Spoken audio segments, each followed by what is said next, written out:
Up next on the network, regionally tonight on Sportsnet West, the Edmonton Oilers, a team without Connor McDavid, a team without what you thought was a goaltender, a team with many critics saying, hey, this team isn't good enough. Those people were stupid.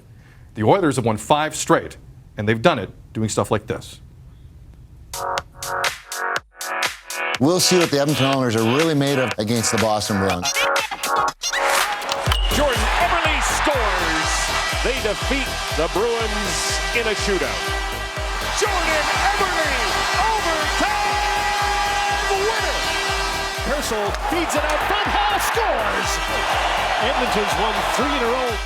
Beyond Draisaitl. He's Hall. He scores. Taylor Hall, overtime winner. Leon Draisaitl, Taylor Hall, and Simpson's in. And they celebrate a 7-5 victory. You look at the standings, we're getting closer and closer where we want to be.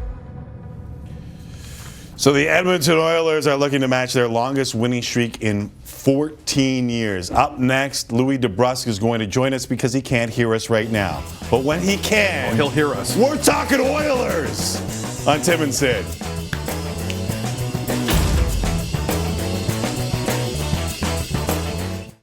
Sometimes on live television, things happen like Louie DeBrusk couldn't hear us, so we decided it probably wouldn't be wise to talk to him. But damn it, we fixed that because we paid $5 billion for hockey. We better fix it. Louie DeBrusk joining us from our multi-billion-dollar hockey studios. Good to see you and hear you, Louie. Great to see you guys too and hear you. That would have been a difficult interview if we couldn't hear each other. Might have been the best one I've ever done. Welcome to the Mime What Network. What was that? Just go where you want to go, right? Well, okay, let's start with the streak. Let's start big picture here, Louie.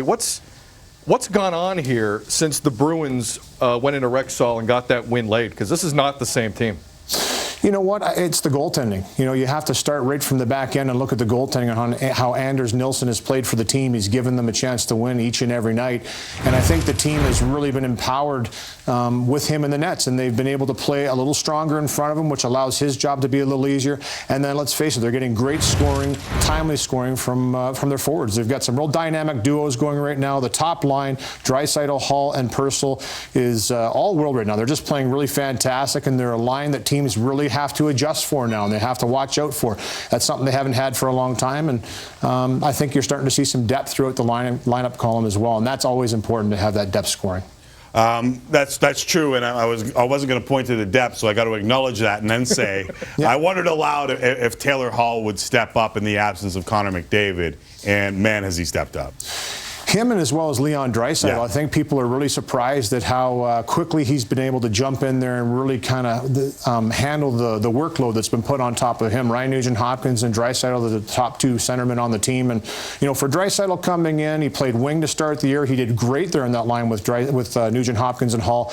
But that shift over to center, I think, has been seamless. And that's so important for a young player that's naturally a centerman to be able to play the position they like to play. For him, it's amazing what he's been able to do, the confidence he's playing with. You can tell that he's feeling good. Physically, he's faster. Physically, he's stronger. He put a lot of work in the offseason. And as a result, you can just see him playing with a ton of confidence. And they're making some great plays at the right times. I don't see them splitting those 2 up anytime soon. I mean, you touched on it a little bit there, Louie, but this is, you know, I remember last season with Draisaitl, people were screaming that this was the wrong call.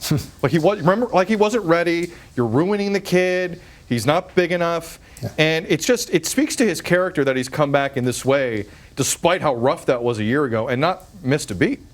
You know, and good point. And really, when you look at Leon, you have to give him a lot of credit for the way that he approached the offseason. And he wasn't too happy with the way the season went last year. He felt that he could play a lot better. I was fortunate enough to see him play in the WHL for a couple of years, and the way he played the game and how much he could manhandle the play, protect the puck, and make plays. And I always felt that he was a great pickup for the Oilers because they need that big centerman down the middle. And now he's starting to prove that he can be that big centerman, that strong guy that can make plays not only offensively but defensively as well. So credit him for really taking it as a little bit of a chip on his shoulder coming into camp this year. It didn't work out for him right away. They had to put him down the minors just for a little bit. But, man, when he came back up, he was pretty much saying, I'm not going anywhere. Cam Talbot gets the start tonight, which probably means he won't get the start against his former team. All this feel good, though, they got to take on the road considering how they've struggled there.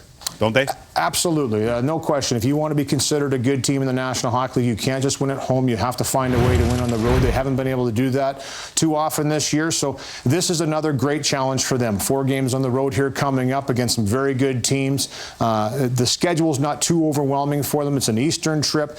This should be really, really telling for this team. And as Todd McLellan has said many times, it's not about what you do. It's about that next test, that next chapter that comes up. How are they going to handle it? I do think they're better suited for the road now than they were from their last previous road trip, and mainly because of Leon Draisaitl and what he brings to the table. The way that Taylor Hall's playing on the left wing, he's an all-world player right now in the top 4 in scoring in the National Hockey League.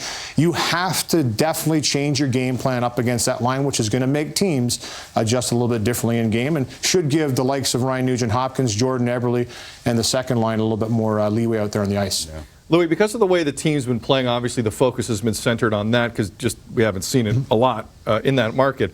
But for Peter Chiarelli going back to Boston tonight, and he'd be the first one to say he doesn't want to make it an angle and a story, but boy, does he want this evening. Oh, yeah. I mean, there's no question. I mean, anytime that a player, a coach, a manager, anybody in an organization that's been with an organization for a long time, won a Stanley Cup in Boston, has tremendous memories from there. But Peter Chiarelli is a competitive guy. And that's what you find all throughout the sport of hockey is people have that competitive spirit. They want to win at all levels. And he's no different. He would very much like his team to go in there and take the 2 points, start off the road trip on a good foot.